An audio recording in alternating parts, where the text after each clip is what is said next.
What is going on YouTube? Potwinkles is back, bringing you another Division video. This time, it's a build video. I've been trying to avoid this video for a while now, the reason being how steep a learning curve it is to actually get gear in this game, and how awful the RNG is. A lot of people have been asking me to make this video both on Xbox, whether they've seen me play it in action, or they've seen my YouTube channel and just sent me a message. Here's the thing, guys, there is no end-all build for this game. Some builds are going to be better in certain situations, and I will show you my current build and explain how you can get your build somewhere in the ballpark of mine. My build is not perfect by any means, and yes, I understand that if you glitch through a wall and shot an APC like a skilled player, you may have some better gear. But this build is the best I can get right now. I've beaten challenge mode 4 times, so I do have some 240 gear, but 240 gear is not needed. All that means is you can get your stats a little higher, but you can make do with 214 and 191 gear as well. Alright guys, I'm just going to take a moment to talk about the most important thing about any build, and that is armor mitigation. Well, a lot of people still lack and don't understand about their build. Oh, why do I have 100,000 health but I'm still being melted in the dark zone? That's because your armor mitigation is not where it needs to be. You need to have at least 65% armor mitigation. That is the max, and that is the bare minimum I will run on any build. What this does is it mitigates the damage that's incoming to you by 65%.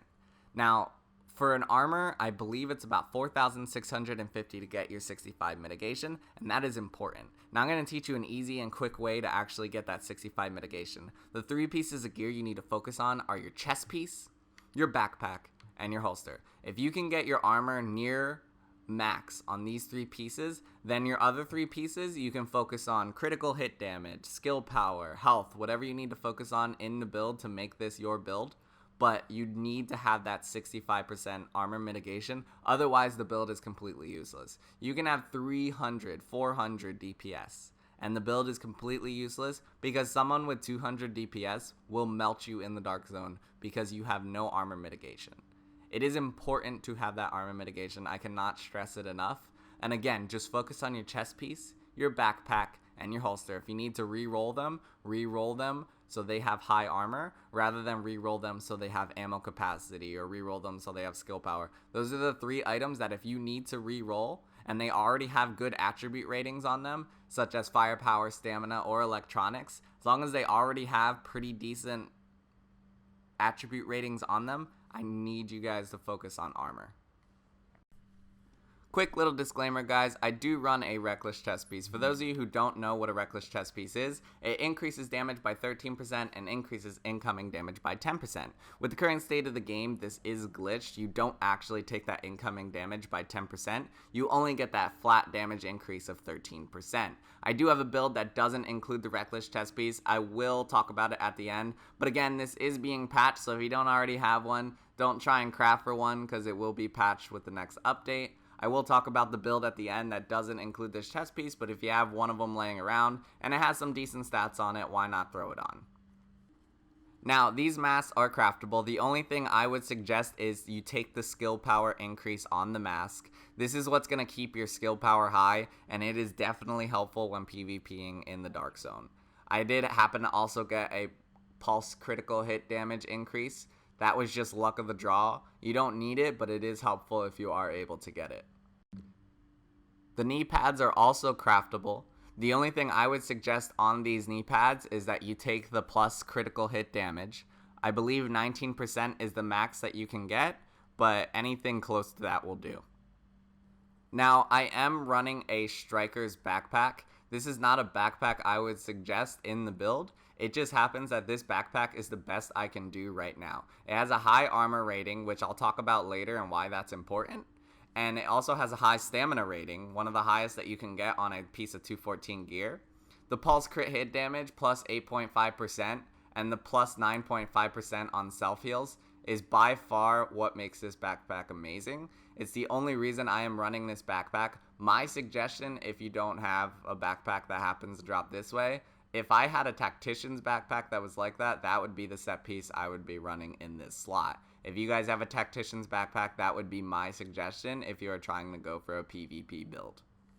Now, let's talk about gloves. Now, gloves are important because this is where you're going to get a lot of your DPS from. I happen to get a really good roll here. I have SMG damage and critical hit damage as well as a high attribute rating. Unfortunately, that damage to elites could be critical hit chance, but these gloves make up for it for having that pulse critical hit damage. We'll talk about some of this stuff later, why high attribute ratings are important and why that pulse critical hit damage is important later in the build. But for right now, you definitely want to have that SMG damage and that critical hit damage. Those are the two most important things to have on your gloves. As for the attributes of the gloves, whether they're stamina, firearms, or electronics, that doesn't really matter. We'll talk about that a little bit more later in the build. But for right now, you definitely want to have that SMG damage and that critical hit damage. Last but not least, guys, one of the most important gears in your inventory, and that would be your holster. Not only can it have 3 high attribute ratings for all 3 attributes, all being firearms, stamina, and electronics. It can also have a high armor rating. Currently, mine's glitched. It says it has a mod slot, but it definitely doesn't. But this is definitely something that you want to take some time to get a good one. I'm just going to run over abilities really quickly. You can run Pulse. You can run First Aid. If you're running with a group, you can run Sentry Turret, and you can run Flashbang Grenade. And then always run Survival Link. These are just the best things in the Dark Zone. There's no reason to run anything else because nothing can really stack up to these 4 abilities right here. These 2 abilities you want to run, which is Flashbang and Shock Turret, these are the 2 you want to run when you are running with a group. And these are the 2 you want to run when you're running with a solo. I would always suggest having the overheal, especially with how high your electronics is. You will absolutely love it. It will be your favorite thing in the world, and you will be able to stay alive. I'm just going to go over abilities real quick. Again, this is the personal preference. I do play a lot of PvP, so that's what I'm kind of spec towards. I run Adrenaline, Critical Save, Strike Back, and On the Move. This is the personal preference. I do switch out Triage and Critical Save depending if I'm running solo or running with a group. Sometimes I'll switch out to get that Shock Turret bonus so I can shock a whole team, get that 30% chance. It really depends on what your role is in the group. If you're running solo, this is the setup I would suggest. But if you're running with a group, this can all change, and you definitely want to switch it around. I don't run One is None just because it annoys me when it glitches, and it's really obnoxious when you're PvPing and it glitches on you and you have to switch weapons and players get away or players get the beat on you. It's kind of an obnoxious perk. If it gets patched, I may switch some of these around, but for right now, these are what I run, and this is how I do well in the Dark Zone. Now, I told you guys I'd give you a build that actually works without the Reckless chest piece, and that is a 4-piece Sentry, 2-piece Tactician build. Now, I'm going to let you guys mix and match because, again, not everyone has the same amount of gear.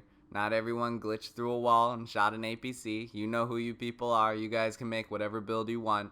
But for right now, my suggestion is to run a 4-piece Sentry, 2-piece Tactician. Doesn't need to be the same Sentry and Tactician pieces that I'm running right now. If you are running the Reckless chest piece, then I would suggest running a 3-piece Tactician and a 2-piece Sentry. That'll give you the DPS you need, that'll give you the skill haste that you want, and that'll give you your skill power that you need in the Dark Zone. That's all I really have for you guys today. Please let me know if you'd like to see more videos. I'm probably going to start moving away from Division. If you guys would like to see more Division videos, please let me know. I'll still be playing it here and there, but I'm probably going to be moving to some other games. If you guys like what you see, please like and subscribe. Thank you, and Potwinkles out.